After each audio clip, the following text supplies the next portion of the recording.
Marilah kita berdoa. Allah Bapa di dalam surga, terima kasih Tuhan, Engkau memelihara hidup kami dari pagi hingga malam hari ini dengan kesehatan, sukacita, dan pertolongan Tuhan yang mengizinkan kami melakukan dan mengerjakan tugas-tugas kami pribadi lepas pribadi. Pada malam hari ini juga Engkau mengizinkan kami berkumpul bersama-sama di rumah keluarga hamba-Mu yang kami kasihi di sini untuk mendengarkan firman Tuhan.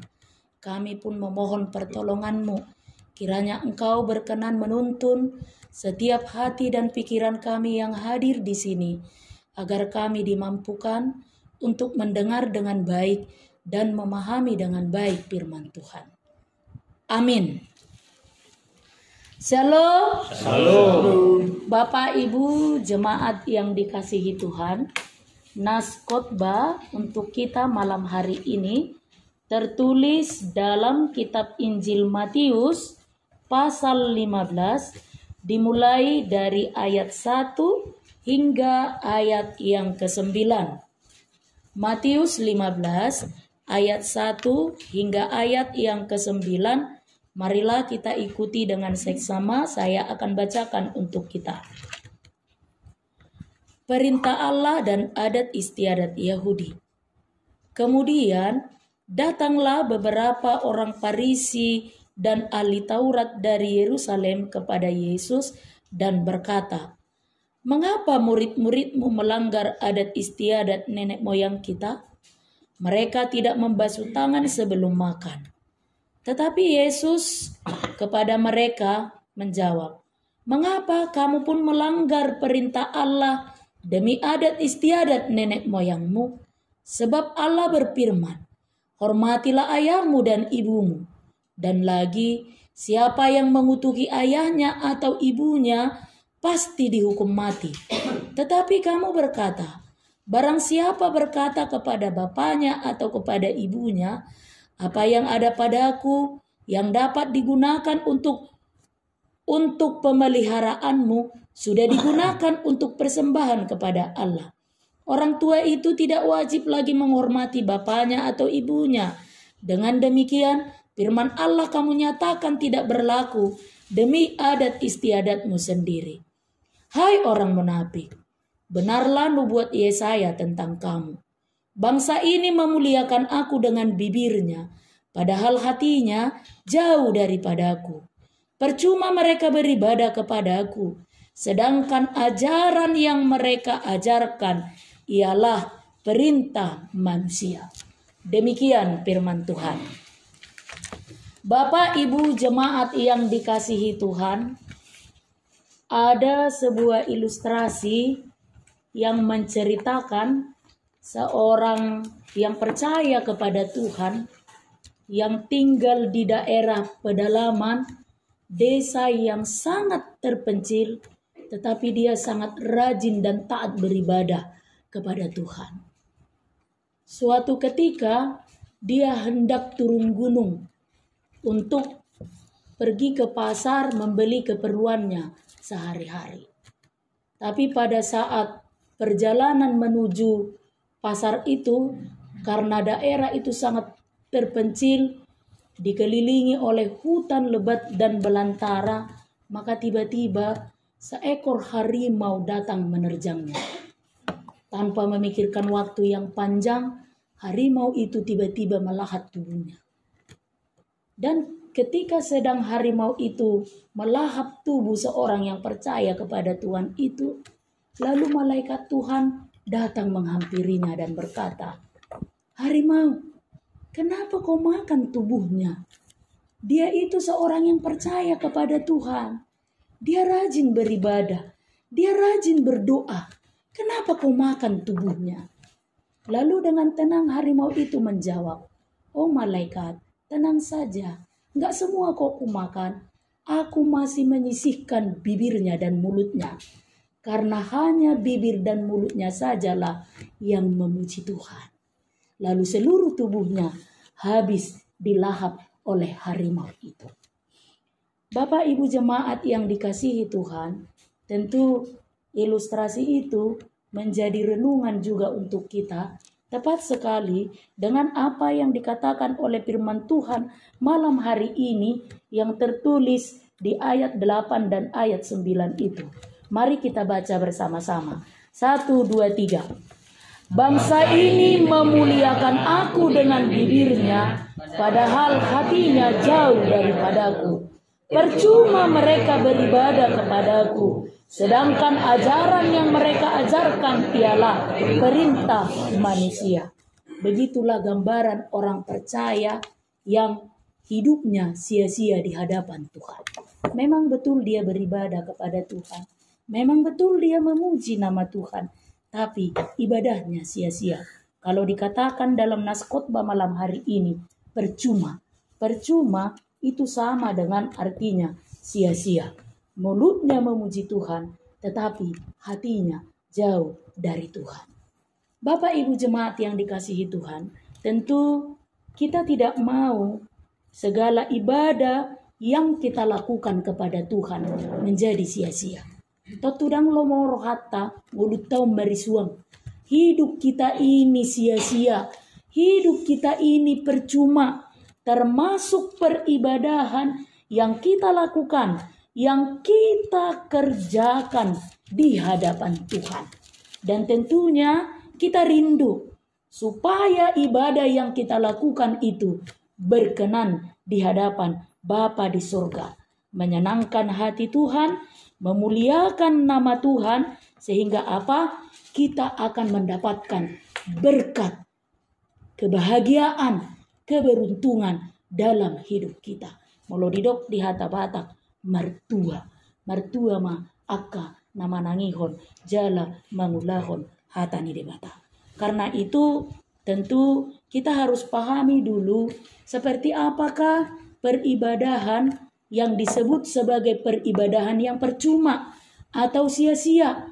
Lalu seperti apakah peribadahan yang dilakukan dia mampu menyenangkan hati Tuhan dan memuliakan nama Tuhan. Supaya dalam perjalanan hidup ini kita mampu menentukan sikap. Kita mampu menentukan pilihan. Seperti kerinduan kita. Kita mau bahwa supaya ibadah yang kita lakukan itu tidak sia-sia. Kita mau supaya sepanjang perjalanan hidup kita ini yang kita kerjakan itu tidak percuma.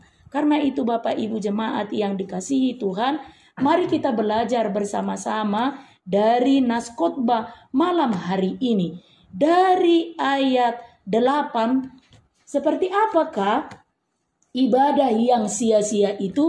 Seperti apakah ibadah yang percuma itu? Dari ayat 8 dikatakan, percuma kalau bibir memuliakan Tuhan, tetapi hati jauh dari Tuhan. Jadi dari nas khotbah ini mari belajar. Ketika bibir memuliakan Tuhan, hendaknya hati pun dekat kepada Tuhan. Ketika hidup kita sedang memuliakan Tuhan, hendaknya hati pun betul-betul berkonsentrasi hanya untuk Tuhan. Dalam khotbah hari Minggu saya katakan bahwa survei katakan dari 100 orang jemaat yang datang beribadah itu hanya 50 orang yang mendengarkan khotbah. Dari 50 orang itu berkurang lagi 20 orang yang memperhatikan dengan baik. 50 mendengarkan, berkurang menjadi 25 yang memperhatikan dengan baik. Lalu dari 25 orang itu hanya 13 orang yang memahami yang dia dengarkan. Dia dengarkan, dia perhatikan dengan baik, lalu dia pahami dengan baik. Itu pun syukur-syukur loh. Dari 13 orang yang mendengarkan dengan baik, memperhatikan dengan baik, dan memahami dengan baik, 3 orang dari antara 13 orang itu melakukan dan mengerjakan apa yang dia dengarkan, apa yang dia perhatikan, lalu apa yang dia pahami dengan baik. Hanya 3 orang. Bayangkan, selebihnya ngapain? Nah ini pertanyaannya. Inilah pekerjaan iblis itu. Yang tidak henti-hentinya terus-menerus mempengaruhi, mencoba menguasai hati manusia supaya jauh dan semakin jauh dari Tuhan. Ada yang mengalihkan perhatian kita. Mungkin tubuh kita saat ini sedang berada di pertanyaan ini. Tapi siapa tahu pikiran kita sedang memikirkan yang lain. Boydo pamatang tadi son. Boydo daging tadi son. Alay pikiratta tunadaw. Harong do tayo na songoni son. Boydo pikiratta son. Alay hata na maddo. Padok-dok may si Ana sorogonomu. Ina kan. Ujungnya langsung 50%. Nah, bisa dia melihat, ibereng duau. Dilihat, tapi dia tidak perhatikan apa yang saya katakan. Ujung darung saan noni jabu, apa tadi khotbah pertanyaan? Nggak tahu juga apa disampaikan inang itu. Jadi kau ngapain pertanyaan? Yang isi absen. Nah, ya kan? Dia nggak paham, didengar, tapi dia nggak mengerti. Ada yang lain dia buka-buka handphonenya, ya kan?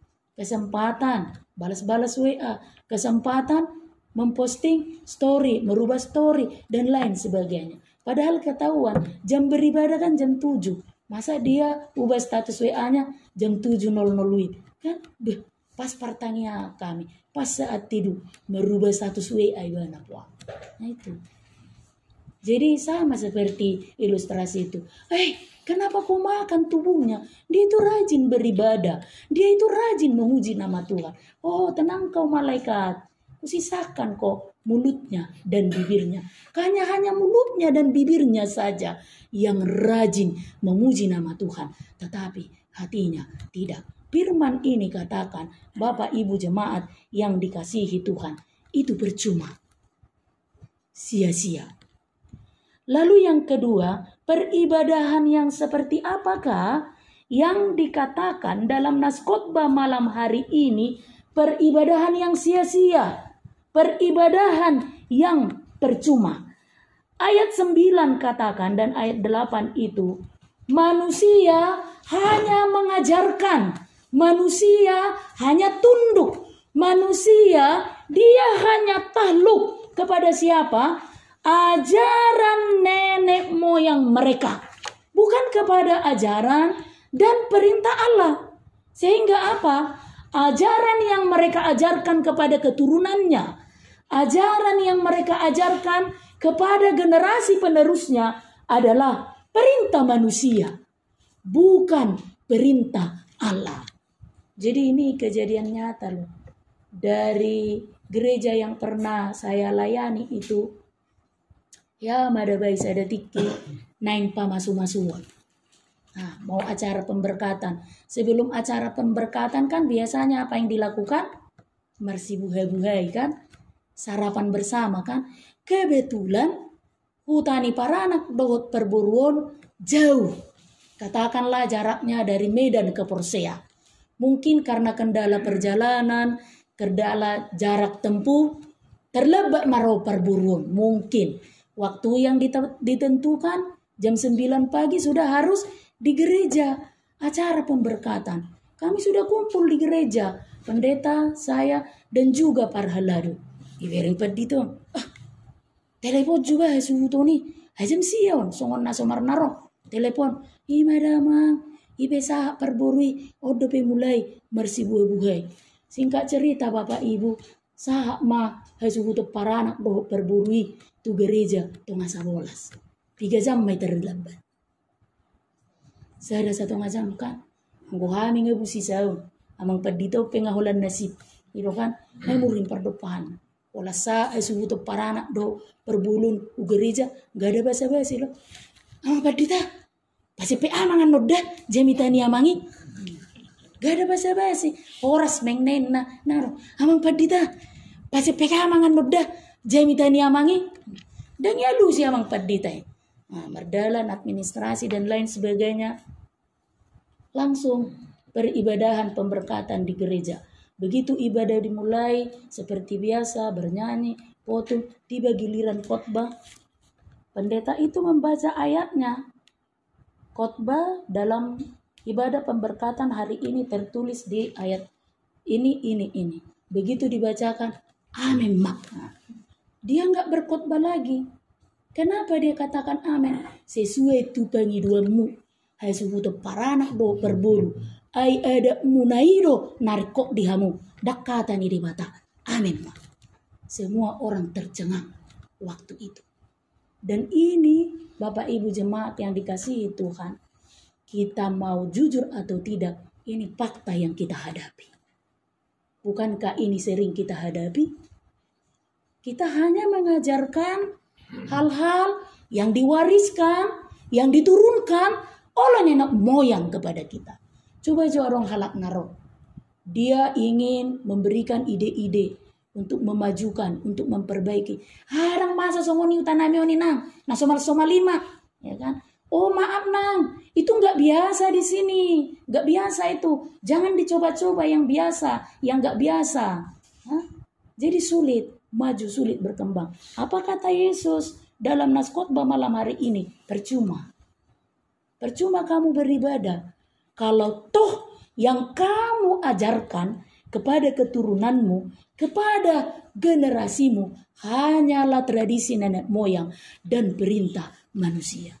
Sangat jarang juga ku dengar ketika